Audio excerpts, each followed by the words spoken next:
In today's video, we're going to uncover something that has the power to completely shift the way you experience life, your emotions. Because whether you realize it or not, your emotions are shaping every decision you make, every reaction you have, and ultimately the results you get. But what if you could take control? What if, instead of being at the mercy of your emotions, you could master them and use them to your advantage? That's exactly what we're diving into today. Most people think their emotions just happen to them, that their anger, sadness, anxiety are all things outside of their control. But what if I told you that's the biggest lie we've ever been taught? What if in this moment you had the power to shift your entire emotional state, not by waiting for things to change, but by changing one simple thing within yourself? That's exactly what we're going to explore today. Not just how emotions work, but how can you can control them, reshape them, and use them to create the life you actually want. Because your emotions don't define you, you define them. And once you understand this, everything changes. Emotions are not random, they are patterns. And like any pattern, they can be changed. Here's the truth: every emotion you feel is linked to three things: your focus, your body, and your self talk. So, number one, change your focus will change your feelings. If you focus on what's wrong, you'll feel overwhelmed. But if you shift your focus to what's possible, your entire emotional state shifts. Here's an actionable tip. In a moment of stress, ask yourself, what's one good thing I can focus on right now? Number two, change your body will change your emotion. Your physiology dictates your emotions. When you slouch and breathe shallowly, your brain registers fear. When you stand tall and take deep breaths, you feel powerful. Here's an actionable tip. The next time you feel anxious, take 10 deep breaths, shake out your body, and move with energy. Number three, change your self talk. Change will change your reality. The words you say to yourself create your emotions. If you keep saying, I'm stuck, your brain believes it. If you say, I'm learning, your brain shifts into possibility mode. And here's an actionable tip: replace limiting thoughts with empowering ones. Instead of, I can't handle this, say, I am strong and I will figure this out. Now let's watch what Joe Dispenza has to say about this. Your thoughts could make you sick. 75 to 90% of every person that goes to a healthcare facility in the Western world goes in because of psychological or emotional stress. That's 8 or 9 out of 10.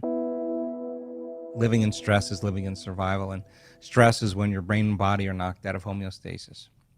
Stress is when your brain and body are knocked out of balance. The stress response is what the body innately does to return itself back to balance. The problem is that if you keep turning on that fight or flight system, you keep turning on that emergency system, you'll actually cause people to stay out of balance, and that imbalance becomes the new balance, and they're headed for some type of disease, some type of breakdown. No organism can tolerate emergency mode for an extended period of time, and when you're in survival and that primitive system is switched on, it's really about the self.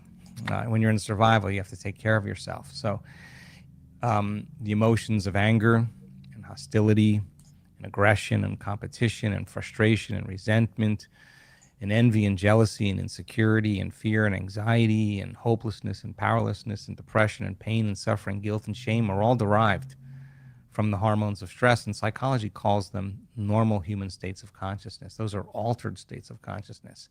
And when we're in that state, when we're living in survival, we experience separation. We divide in a lot of ways. And so there's biology that goes along with that, and the hormones of stress heighten the senses. In a lot of ways, we turn into a more of a primitive self. So it's hard to change that, especially when you don't have enough money, or you just lost your job, or you just ended a relationship, or your best friend passed. It's really hard to move beyond those emotional states.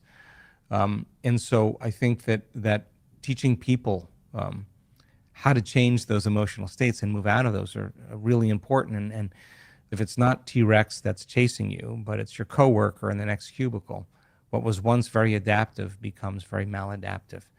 And the rush of those adrenal hormones become kind of addictive to people. And they use the problems, they use the conditions in their life to reaffirm their addiction to that emotion. They need their enemy to feel hatred. And if their enemy died, they'd still feel hatred, or they'd find another one. They need the bad relationship, they need the bad job in order to feel. And that's why it's hard to change. And people become addicted to the life they don't even like. And so if you can turn on the stress response just by thought alone, by thinking about your problems, and that's the truth, you can become addicted to your own thoughts. And if the long-term effects of the hormones of stress push the genetic buttons that create disease, your thoughts can make you sick. And then the question is, if your thoughts could make you sick, can your thoughts make you well? And we're actually discovering that that's absolutely possible. The model of change is unlearning and relearning. It's breaking the habit of the old self and reinventing a new self. It's pruning synaptic connections and sprouting new connections. It's unfiring and unwiring, refiring and rewiring, deprogramming and reprogramming, losing your mind and creating a new one. What thoughts do I want to fire and wire in my brain? Let me become familiar with those. What behaviors do I want to demonstrate? What would greatness do? What would love do? And actually rehearse a greater way. Rehearse it enough times so that you could actually step into that footprint. Teach your body emotionally that there's another way to feel, and do it over and over again. It'll become familiar to you. Turns out if you teach people how to do that, in 7 days you can see very profound biological changes if they immerse themselves into the experience. And what do those biological changes look like? And there are dramatic changes in the way their brain works, very significant changes. Some of them are really outstanding changes. We teach people how to create more heart coherence. When you feel anger, when you feel frustration, when you feel impatience, when you feel resentment, your heart beats out of order. When you feel gratitude, when you have kindness and care, when you feel love for life, your heart beats in a more orderly fashion. You can actually train somebody to get good at feeling that way. And we use that, and we see people at the end of 7 days be able to regulate their heart much better. And it's a function of really how soon or how slow we age. We take blood and we measure 2,882 different metabolites in a person's blood. And at the end of 7 days, we measure again. And I can tell you that if you're a novice meditator, really never meditated before, kind of your first event, and you go through that 7-day process, at the end of 7 days, there's so many biological changes that are taking place in the collective, in the community, not just one, not just two, the majority of people, and I mean a significant majority of people, suggesting that their body literally is living in a new environment, in a new life. And there are chemicals in their bloodstream, in terms of information, that wasn't there prior to the event. In other words, some way, without taking any drug, without taking any exogenous substance, without changing their diet, without changing their lifestyle in any other way except going through this process, eating the same foods that they typically eat, that at the end of 7 days, there's chemistry, there's biology that suggests that somehow their biology is changing significantly. So then teaching people then a little bit about how to manage their emotional state and to self-regulate, I think is a great gift for people, because when they begin to break an addiction to any emotion or the conditioning of any emotion, there's going to be cravings that go on just like any addict there, you know, and many people overdose and many people have bad trips. And so when they start changing and the body's craving those familiar emotions, the body starts signaling the brain, you know, of memories or to think certain ways and to make certain choices, do certain things, crave certain experiences just to feel that same emotion. And people say, well, this feels right. No, that feels familiar. That really feels familiar. And many people will tell the story of why they feel that way based on some past experience. And it's usually not in the recent past. It's usually many years ago. Like a toxic relationship or something. Whatever that is. And so They're basically saying I had an event in my life, and since that event, I'm still living by the same emotion and I haven't been able to change. And they'll tell the story of that past. And in psychology, the latest research on memory shows that 50% of that story isn't even the truth. They're making it up because they don't have the same brain as they had then. And so then people are reliving a miserable life they never even had just to excuse themselves from changing. And they embellish the stories so that it sounds really hard to change. So what is that point then for a person when they say the only person that this emotion of hatred or anger or frustration or resentment, the only person that this is hurting is me? Because those chemicals are down-regulating genes and creating disease. And a person finally really realizes that, and they really decide to change. When they overcome the emotion, the memory without the emotion is called wisdom. And that's the name of the game in three-dimensional reality. Now they're ready for a new experience. It's not reliving the past. You don't need to. You don't need to talk about it. All you need to do is overcome the emotion. When you overcome the emotion, you're free from the past. You can see it from a greater level of consciousness. And that's when a person, so many times when they truly change, they'll say this. We've seen it over and over again. They reach that point where they finally break through, and some of them have had some really difficult pasts. They'll say, I would not want to change one thing in my past because it brought me to this moment. That's the moment the past no longer exists. And they can look at their betrayers and see it all had to happen for that moment. And now they're free. They no longer belong to the past. They belong to the future.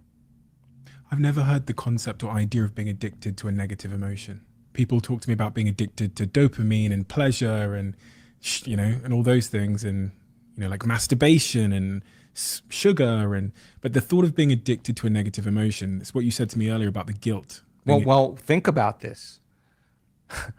What do people do when they feel an emotion? What do? They rely on something outside of them to make that emotion go away. So whether it's the masturbation or the pornography or the gambling or the shopping or the sugar or the whatever, it's all because they're trying to make that feeling go away, and they're using something outside of them. So then there is some emotion that the person is regulating. That's why they're doing that. They're doing that, right? So change the emotional state, and it makes sense then the need to do it diminishes. Which doesn't seem to be very easy to do. Change my emotional state. Well, again, I think if you understood what you were doing and why you were doing it, just like learning anything, if you understood a formula, I think it wouldn't be as hard as you think it is. I mean, because there is a way to change. Our research is pretty outstanding because there's not a whole lot of drugs that are as effective. And we've discovered that the nervous system makes a pharmacy of chemicals right now that works better than any drug. That's what we've discovered. And it's all within you.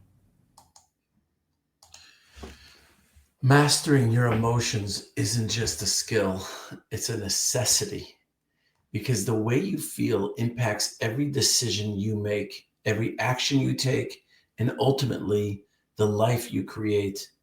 The most successful, fulfilled people aren't the ones who never face challenges. They're the ones who know how to navigate them, how to shift their emotional state, and how to take control when life feels unpredictable. Now, the question is, what will you do with this? Because knowledge is only power when you use it. If this resonated with you, if this made you think differently, even for a moment, then let's keep this conversation going. Drop a comment below. What's one emotional pattern that you're ready to shift in your life? And if you found value in this, make sure to like this video, subscribe, and share it with someone who needs to hear this today. Because the more we elevate ourselves, the more we elevate the world around us.